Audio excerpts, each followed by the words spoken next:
Hi, I'm Joe from Avalon Accounting, and today I'd like to talk to you about how to successfully scale your small business.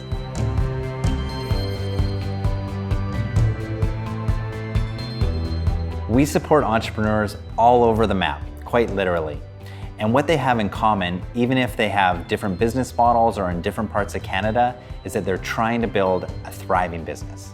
We've designed a roadmap to help entrepreneurs get to the ultimate stage, which is the Thrive stage.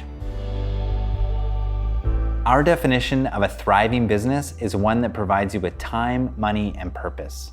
This is a business that's sale ready and provides you with a balanced life.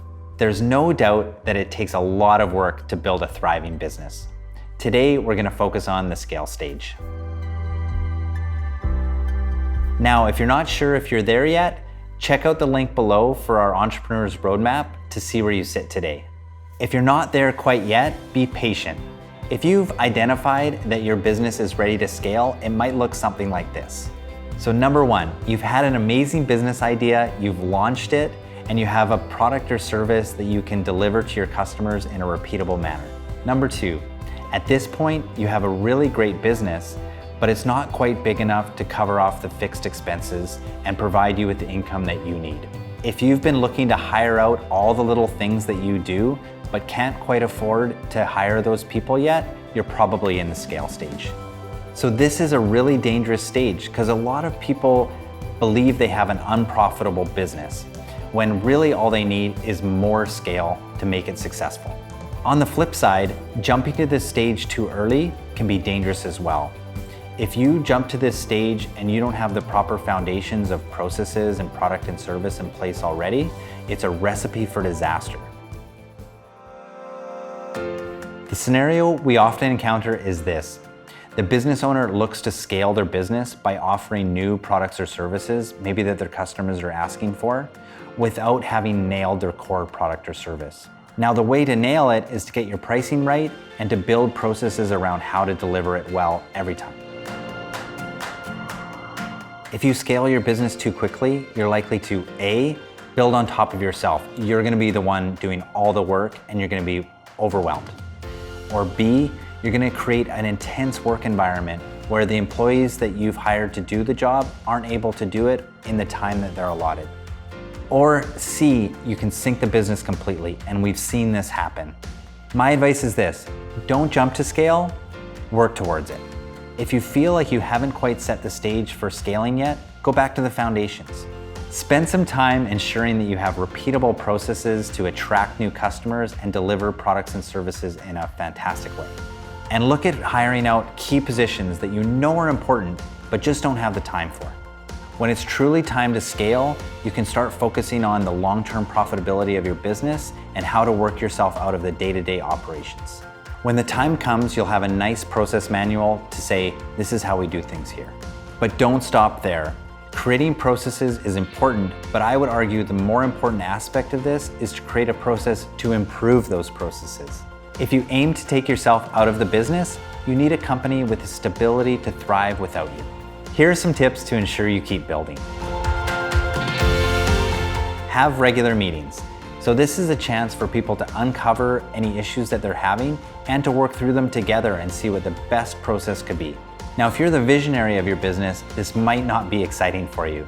So make sure you think about who to hire to help you with the operational side of your business. Ask for feedback from the team.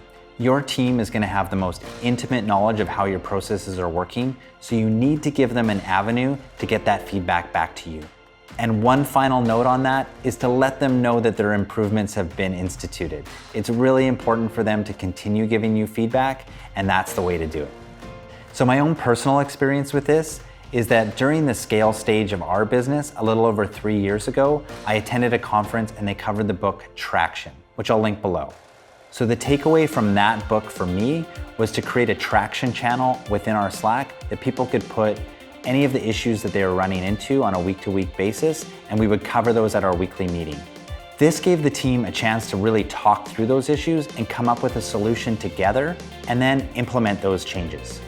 Now, 3 years later, probably 150 of those meetings and probably twice as many of the issues that have come up we've improved our processes exponentially.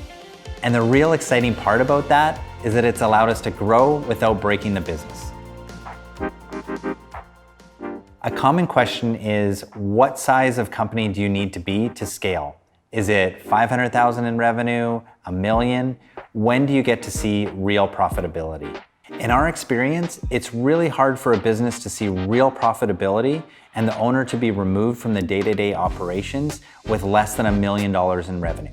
Now, that's not a hard and fast number. It can be a little higher or lower depending on the business, but in our experience, that's what we've seen. Creating a framework or an organizational structure that's going to support your business long-term is really critical at this stage, and then moving yourself out of each and every one of those roles methodically. Get the right people in the right seats so they can take care of the sales, marketing, and delivery of your products and services without you. A little thing that we like to do was build an organizational structure for the future. So what will our business look like when it's 1 million, 2 million, 5 million in revenue? That way we were able to see which roles needed to be filled as we grew. So the real power of scaling your business is this is where true profitability lies.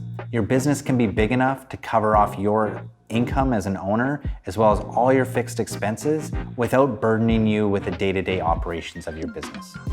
So the carrot at the end of this is that as you move through the scale stage and move to thrive, you're gonna have more time, you're gonna have more profit, and you're gonna have more purpose in your business than ever before.